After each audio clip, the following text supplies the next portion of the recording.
question that I think cuts right to the heart of where we are right now as a country. If you deliberately break federal law, and then you build an entire economic model around breaking that law, then you profit from breaking that law for years, and finally that law gets enforced, do you deserve compensation? According to Minnesota Governor Tim Walz, the answer to that question is yes. The federal government needs to pay for what they broke here. There are going to be accountability on the things that happen, but one of the things is the incredible and immense costs that were borne by the people of this state. The federal government needs to be responsible. You don't get to break things and then just leave without doing something about it. So we're going to be asking the federal delegation to be investing and doing the things necessary. In fact, you deserve $10 million of taxpayer money and potentially billions more from the federal government.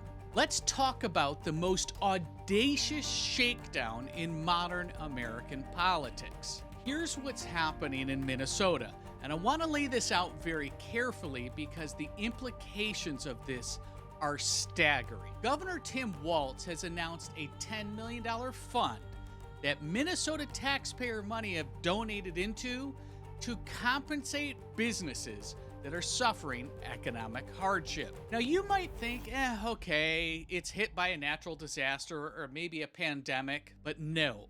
These are businesses suffering economic hardship because ICE arrested over 4,000 illegal aliens in Minneapolis. Walz's exact words, and this is a direct quote, "The federal government needs to pay for what they broke here." Think about the logical structure of that statement. The federal government enforced federal immigration law. That enforcement revealed that there were thousands of workers who were there illegally. And these workers were employed by businesses knowingly or negligently violating federal law. The removal of these illegal workers does have economic consequences. Therefore, according to Mayor Fry and Tim Walz, the federal government broke something and must pay. This isn't just bad policy.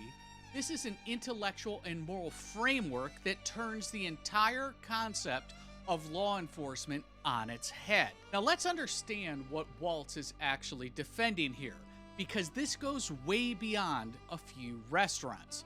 What we're seeing in Minneapolis and in sanctuary cities across America is a deliberate economic model. It works like this. Step 1, refuse to cooperate with federal immigration enforcement and then create your sanctuary status.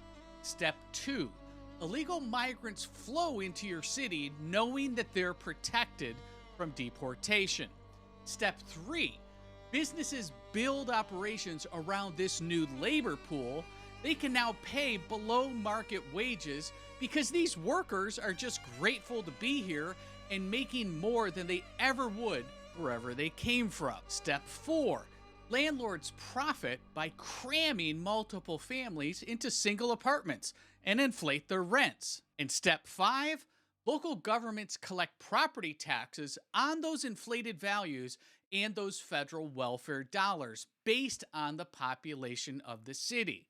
So everybody wins, right? Not at all. There's one group that doesn't win in any of these scenarios, and that's the American citizens.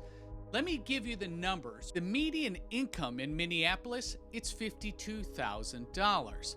The average annual rent in Minneapolis, it's $16,500. So according to the National Low Income Housing Coalition, and again, they're no conservative group at all, you need 3 full-time minimum wage jobs to afford a 2-bedroom apartment in Minneapolis. Minnesota itself ranks 40th out of 50 states in median household income growth. And that's not an accident. And that's not a coincidence either. When you flood a labor market with workers willing to accept sub-market wages, you suppress wages for everyone in the city. That's economics 101. Now, Tim Walz brought out some business owners at his press conference just to make his case. One was Henry Garcia.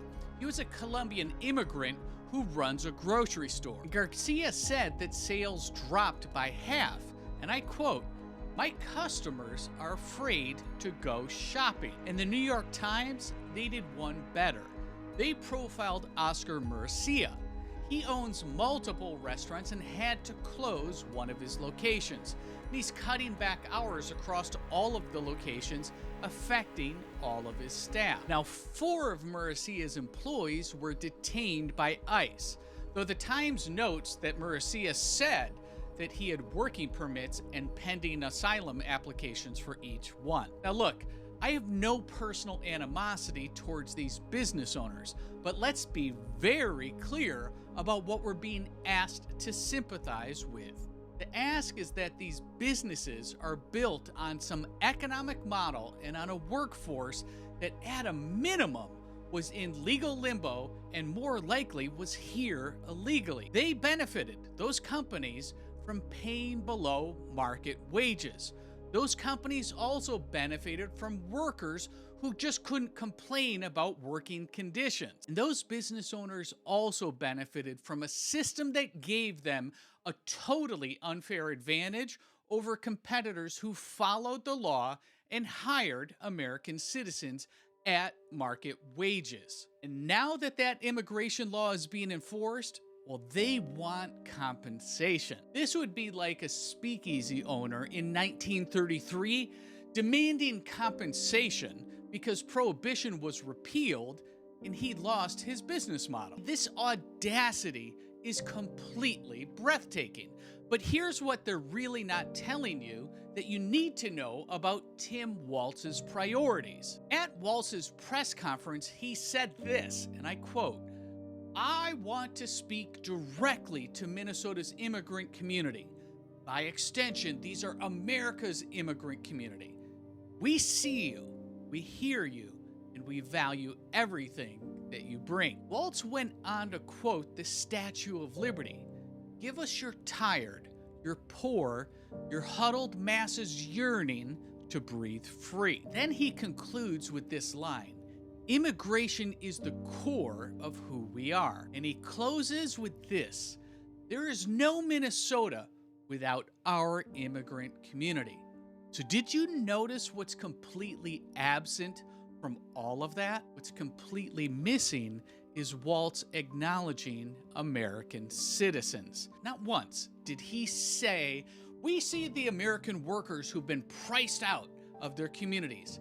Not once did Tim Walz say, "We hear you American families who can't afford rent." And not once did Tim Walz acknowledge that there might be a conflict between unlimited immigration and the economic interests of Americans that are already here. In Tim Walz's worldview, and this is the worldview of the modern Democratic Party, Americans, they're the peripheral.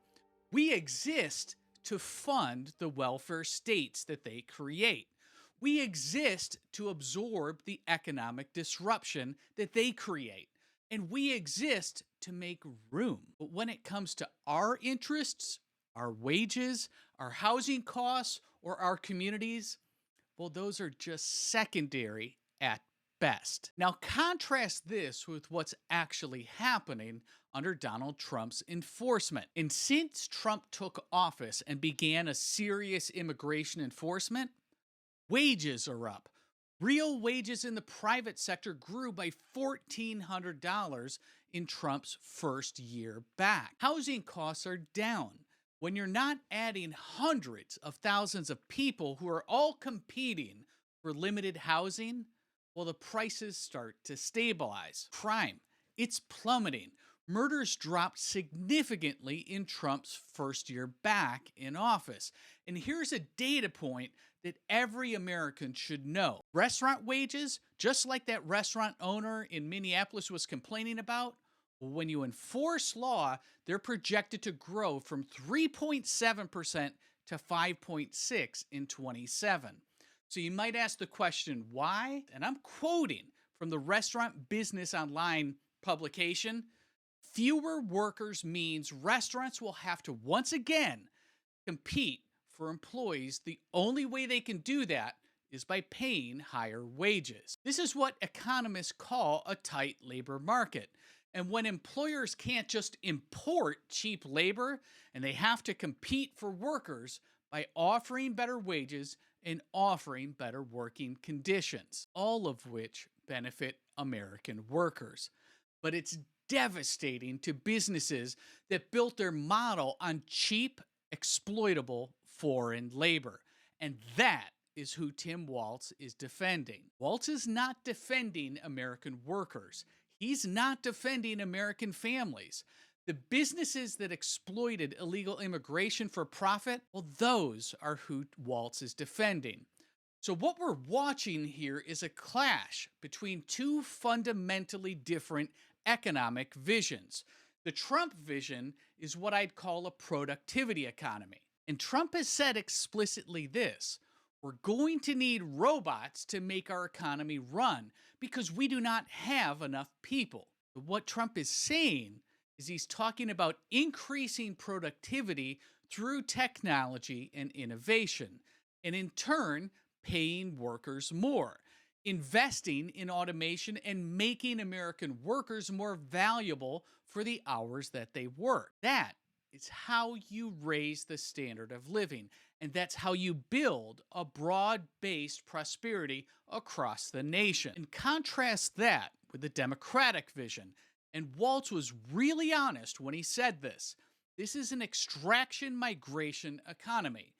You import low-wage workers. You suppress wages for everyday Americans. And in turn, this creates a two-tier economy. But it gets worse. You subsidize it all with welfare programs. And when that system is disrupted by law enforcement, well, then you demand that taxpayers compensate the businesses that profited from breaking the law this whole time. So here's the question that every American should be asking. The question is, who is your government supposed to serve? Is it supposed to serve American citizens and prioritize our economic interests? Or is it supposed to serve businesses that want cheap labor and the politicians who benefit from immigrant-dependent political machines? Just like what we're seeing in Minnesota. Now, here's why this matters way beyond Minnesota. Because if Tim Walz succeeds in establishing the precedent that the federal government owes compensation when it enforces immigration law, well, you've just created a permanent financial incentive to never enforce immigration law again. Think about it.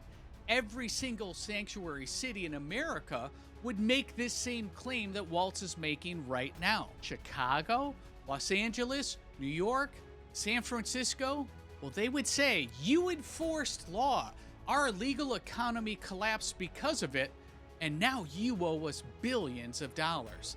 So this isn't just about Minnesota.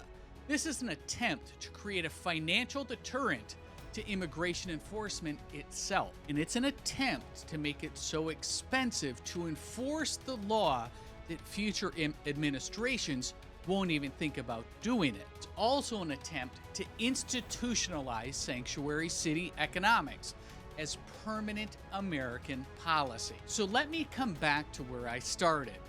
If you build a business model on breaking federal law, and if you profit from law breaking for years, if you gain a competitive advantage over law-abiding competitors, then that law is finally enforced. Do you deserve compensation? Tim Walz says yes. Donald Trump says no.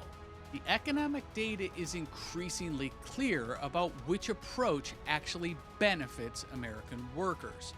The question, though, is whether American voters will reward politicians who prioritize Americans, or will they reward the politicians who prioritize everyone except Americans? November 2026 is when we will find out. We won! Okay, let's go.